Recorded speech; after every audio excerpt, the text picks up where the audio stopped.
On this episode of Locked On Lightning, we're taking one last look at the home opener win and then looking forward to tomorrow's matchup against the Detroit Red Wings. All that coming up and more. But first, let's play that music.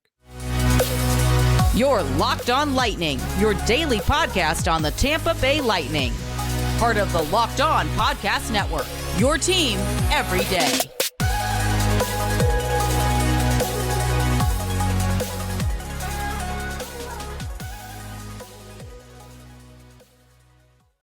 Welcome to another episode of Locked On Lightning, part of the Locked On Podcast Network. I'm your host, Adam Dank. I want to thank you all for making us your first listen of the day. Before we get things going, I just want to let you know that today's episode is brought to you by Jase Medical.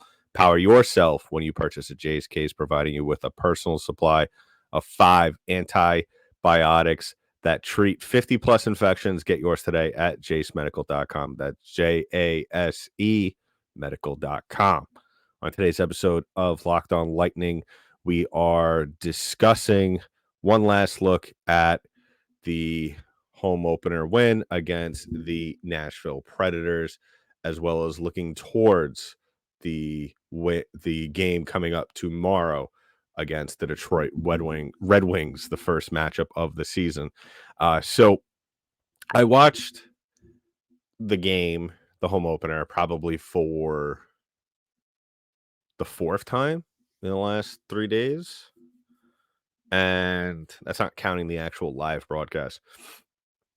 And I had to go back at the lines for the defensive core because I think that was something that was really, really interesting to me, because it's one of those things with this Lightning team that I feel like has really held them back, is that the John Cooper and even though he is the head coach, I'm sure he's getting advice from his coaches around him, the people in the coaches room saying you should do this, you should do that. And so and obviously he has those people there for a reason, because he trusts them. And the thing is though, I feel like oftentimes with this Lightning team and with this Lightning coaching staff, at least within the last year, reason does not prevail. And I had to go back, and it turns out that Erik Cernak, he was also getting some burn on the second line with Sergachev, and then Radish was also with DeHaan here and there, and then they switched things up here and there throughout the course of the game. But I don't like the idea, and maybe this is just me, and I think how I'm going to go about this is make an argument for both. And so, as it is projected for tomorrow's game, Erik Cernak will be starting on the third line with Calvin DeHaan, while Darren Radish is on the second line with Mikhail Sergachev. Now, they won the game. That's great.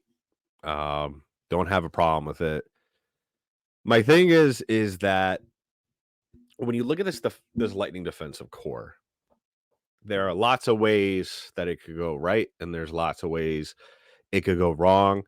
And I feel like Erik Cernak has most certainly earned himself a spot higher than the third round.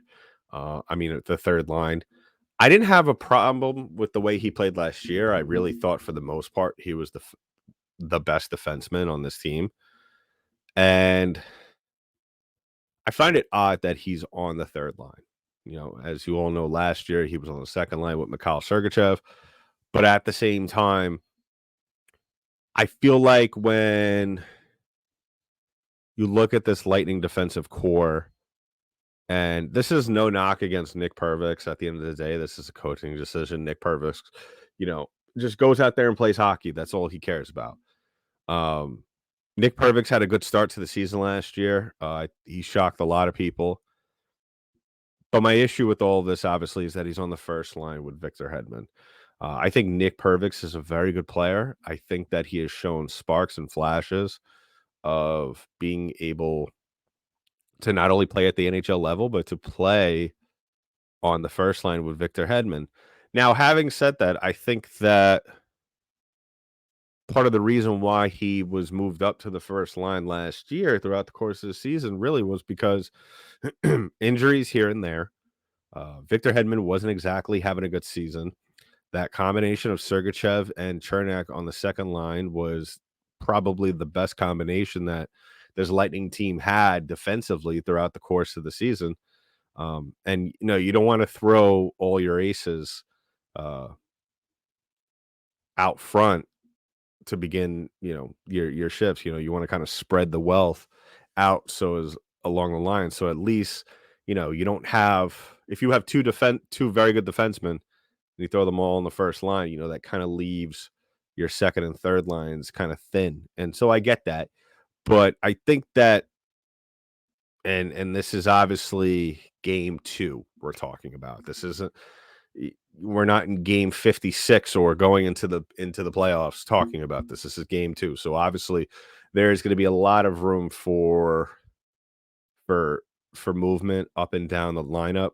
But I think that really to kind of maybe play fortune teller here or step in the coaching shoes, I think that Chernak should be on the first line.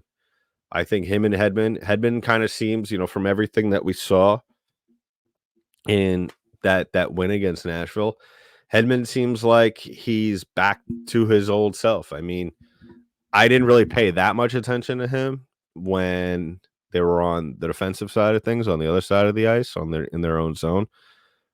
I was kind of more entertained though by his offensive, how he was a little bit more aggressive, how he wasn't indecisive with the puck when he was choosing to whether or not to shoot it, and that's a big deal for Victor Hedman considering how things were last season with him.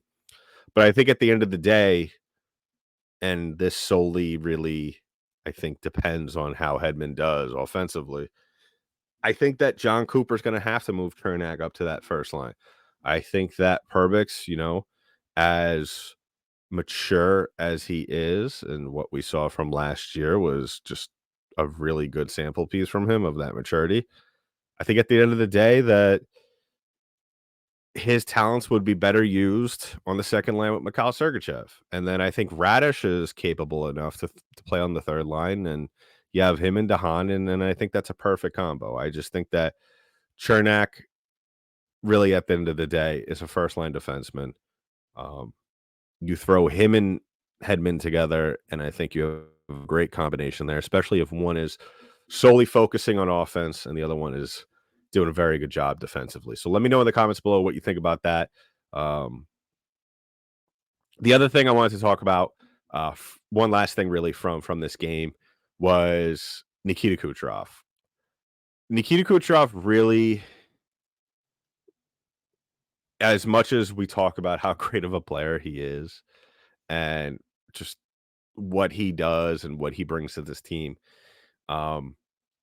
seeing it after having 5 months off is a whole nother ball game and something that really I can't understate how important he is to this team. And the way he was playing, we've seen Coach play with some sort of, I wouldn't say reckless abandon, because I think that's a irresponsible way to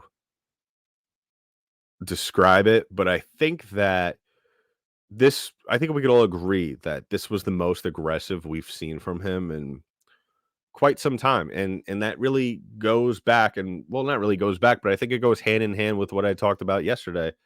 How really with this team, what they have to do going forward to begin games is take what they did in the first 10 minutes of that game against Nashville. Now, you're not going to hold every team to 2 shots to start off a game or in a period, but if they could get somewhat close to that, I think that's great. And on the offensive side of things, the puck possession, they dominated.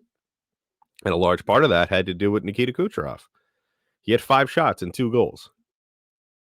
And if you've been listening to this show for a very long time, or even since the summer, you will know when I talk about Cooch, the one thing that is really something that he hasn't done a lot of is shoot the puck with almost reckless abandon. I think that's the right way to put it in that scenario. 5 shots, I think, is good enough for him to where he could do some real serious damage against an opposing team. And he did. Like I said, took 5 shots, scored 2 goals. I think that's perfect. I think that's a perfect performance from him. Um, and going forward, we will be doing a 3 stars of the game thing. It won't necessarily correlate with what the NHL does or whatever the teams do. But we're going to do our Locked On Lightning um, 3 stars of the game. So definitely want to keep an eye out for that. And he would be number 1. Nick Paul would be 2. And the case could certainly be made that Jonas Johansson was 3 in that game. So let me know in the comments what you think. Do you think the Lightning start from 0? We'll talk about that coming up, especially after opening night. Nashville Predators, kind of a wild card kind of team, a team that you not really know if winning, beating them is really like a major victory in terms of, all right, that's a good measure of where we are right now. Or does it start all over, especially after 3 days off against one of your division rivals, and that's the Detroit Red Wings tomorrow? We talk about that game. We preview that. All coming up in just a little bit. But first, a word from our friends over at Jase Medical. Now, if you haven't heard about Jase Medical, listen, these things is absolutely phenomenal. Now, with a lot of the pharmacies near us in New York City closing down the stores, my nephew recently got sick. He got sick with a virus, and luckily through our sponsorship with Jase Medical, my sister was able to help him out with his ailment with her Jase case. With storms, shortages, and pandemics, you might not even have the same thing as we do here. But, if you're in the middle of nowhere, or, you just don't have the right opportunity stores around you to get that kind of stuff, you need Jase Medical as well, because listen, it's super easy, and it's going to help your family out in the long run, because Jase Medical is simple. You go online, you fill out a form, and then you get a prescription, life-saving medications right to your door. Jase case gives you a peace of mind so that you are not just hoping that you have access to medication in emergency. Jase Medical makes sure you have the medication in hand. So get $20 off on these life-saving antibiotics today from Jase Medical by using my code LOCKEDON at checkout. That's on jasemedical.com. That's JASE medical.com.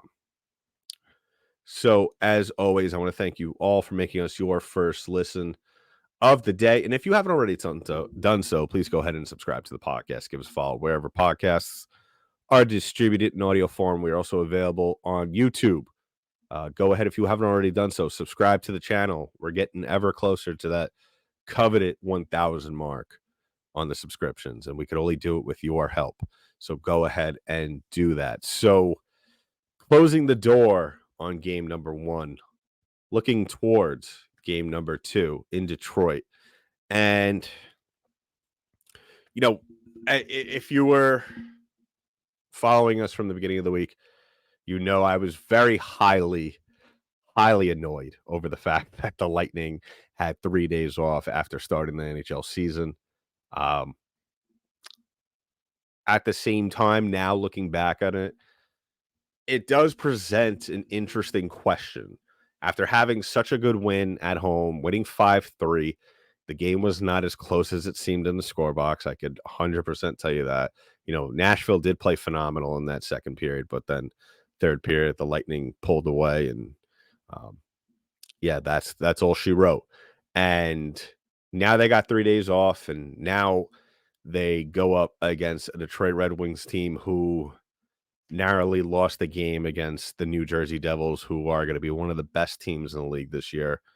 Definitely, in my opinion, probably a top 3 team in the Eastern Conference, if everything goes right. Now, as always, that is highly dependent on goaltending for that team.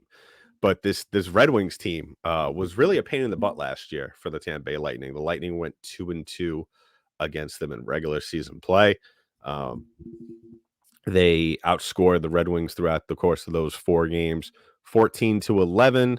That's about 3.5 goals per game, um, where the Lightning only gave up 2.75 goals per game.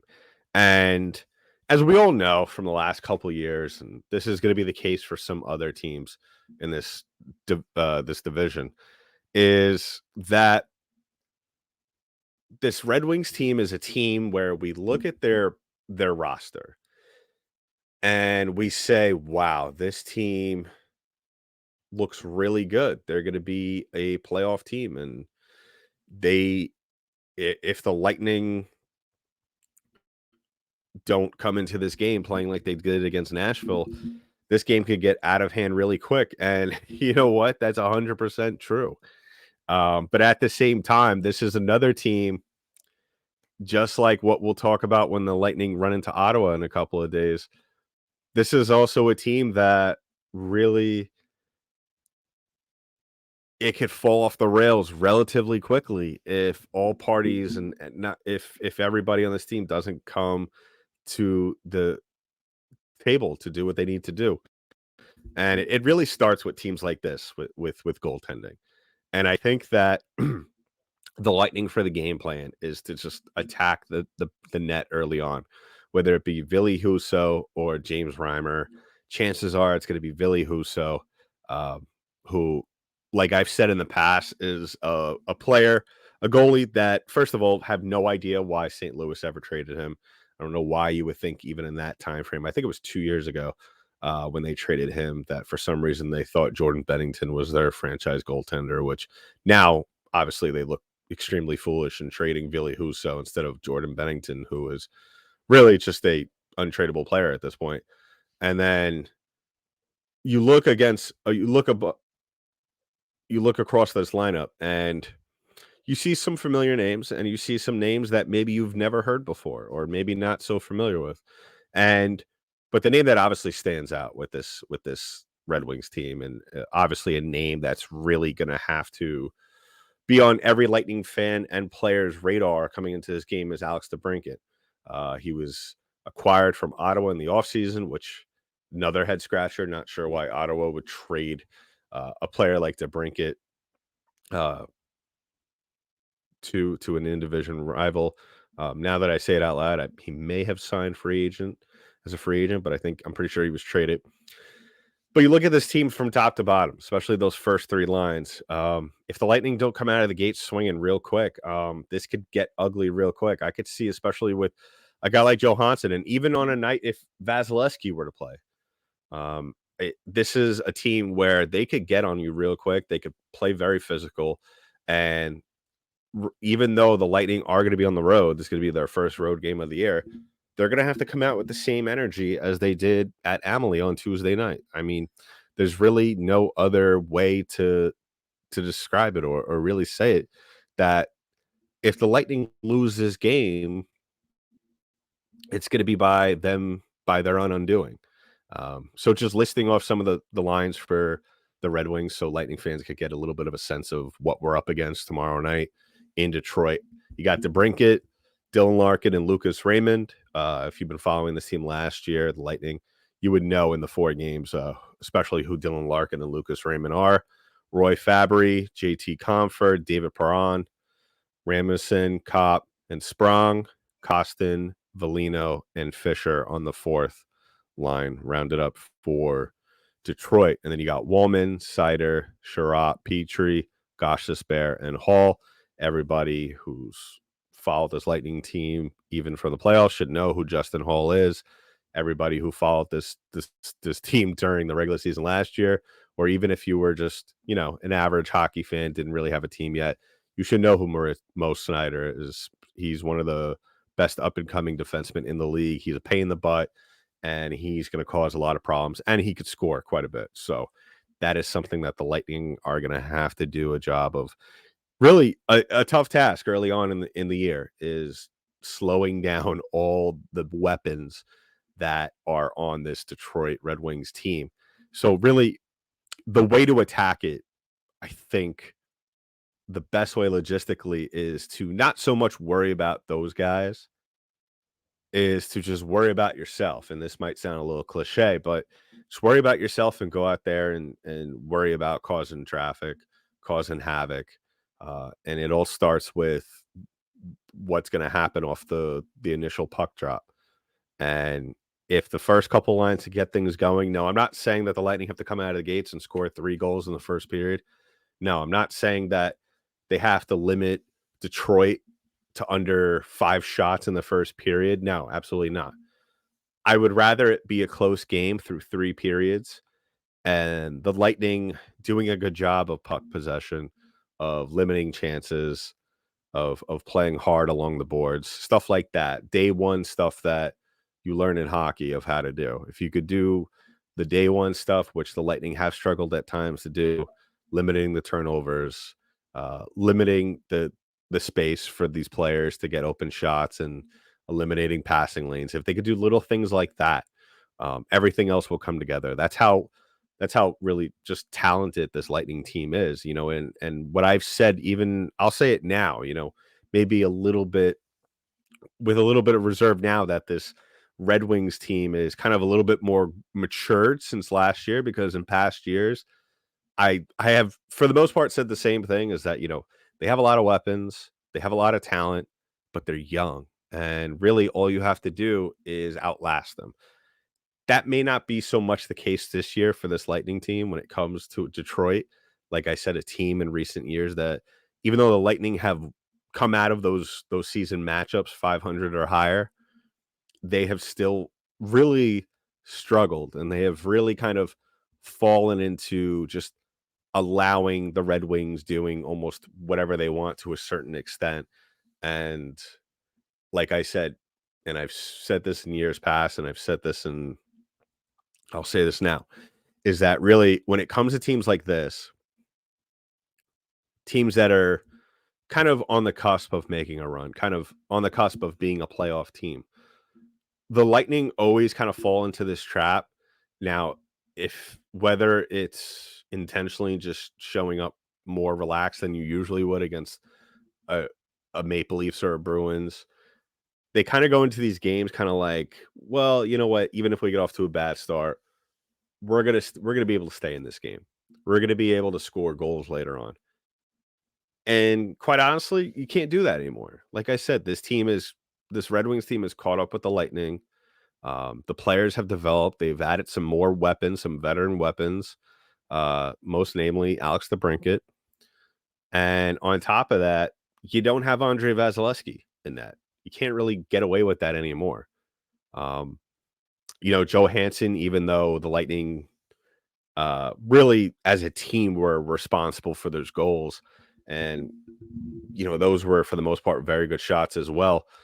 I think that Joe Hansen, unfortunately, you're going to see some of his flaws in this game, because Detroit's have, like I said, they've grown up and they know how to exploit goaltenders and get into their heads and to wreak havoc. So the Lightning are going to have to come out of the gates swinging as fast as possible. So fingers crossed that happens. I think that we will see more of the same from what we saw on opening night. So we'll keep an eye on that, and as always, we'll be back on, I will say, on Sunday. We'll drop a recap for Sunday, just so we could talk about that, because that is a late night tomorrow, so we won't be able to get to a recap out tomorrow night, but we'll get a recap out Sunday. So keep an eye out for that. So we'll wrap things up in just a little bit, but first I'm going to talk about our friends over at the Sleeper app. Now, if you haven't heard about the Sleeper app, well, guess what? This is a great app. We've partnered up with them. I use them for fantasy hockey. I use them for fantasy football. It's a no-brainer. It's one of the easiest apps out there. Let me explain it to you. So Braden Point scores a hat trick. The Lightning win the Stanley Cup. And if you want to win 100 times your money, daily fantasy hockey on the Sleeper app is the way to go. These are all possible scenarios for the season. But to have a chance at winning big, just like the Lightning, you need to play daily fantasy hockey on Sleeper. as the official daily fantasy app of the Locked On NHL Network. Sleeper is our top choice for daily fantasy sports, especially daily fantasy hockey. With Sleeper, you can win 100 times your cash in daily fantasy. So use the promo code LOCKEDONNHL. You'll get up to $100 match on your first deposit. Terms and conditions apply. That's Locked On NHL. See Sleeper's terms of use for details. So wrapping things up on the show, I'd like to thank all of you for making us our first listen once again. Super happy that hockey season's finally started. I mean, just with almost a stereotypical hockey off season for the Lightning. We've had some news here and there. Connor Sheary, Calvin DeHaan showing up. Obviously, the Vasilevsky news wasn't exactly good news, but at the same time, super relieved that the Lightning are back on the ice. Super happy that they're back on the ice winning games. And I really think, this is going to be a very good season for them, just because they had 5 months off pretty much. They were able to kind of get their ducks in a row in the off season.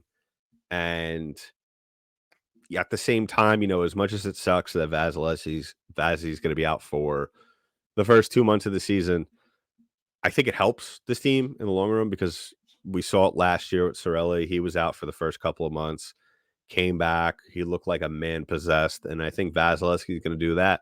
Is he going to win the Vezina? I don't know. And I'm sure a lot of people whose goaltenders will be in the running for the Vezina, if Vasilevsky is a top 3 finalist, I guarantee you, as always, the haters will say, well, you know what? He had a later start than everybody. He didn't play as many games. So this, that, and the other thing. Well, listen, it is what it is. I mean, we've seen other goaltenders win with lesser stats than Vasilevsky. And you know what? That's just the way it goes. That's just the way the cookie crumbles. But really enthusiastic about this schedule. I think that the Lightning kind of hit the ground running real quick coming out of the gate. I spoke about it on a couple episodes ago, so go back and listen to that. But the schedule, I think, is, like I said, really good, because you're playing some tough teams very quickly, and Toronto, Carolina, Seattle, all in the span of 3 weeks, and I think that's phenomenal for a Lightning team who, as we know, kind of, I wouldn't say get lackadaisical, but they have a hard time getting things going historically. So being almost forced into kind of being disciplined and doing the right thing early on in the season, I think is going to be a very good thing for this Lightning team. I think it's going to work wonders. And with that added rest, I think it's really going to help this team get back to the Stanley Cup final. So we'll be back Sunday night to talk about Saturday's hopeful win and the Lightning going up 2-0 in going up 2-0 on the season. And, we'll be looking towards the rest of the schedule in the week following. So in the meantime, that's been it for this episode of Locked On Lightning, part of the Locked On Podcast Network. I'm your host, Adam Danker. I'll talk to you in the next one.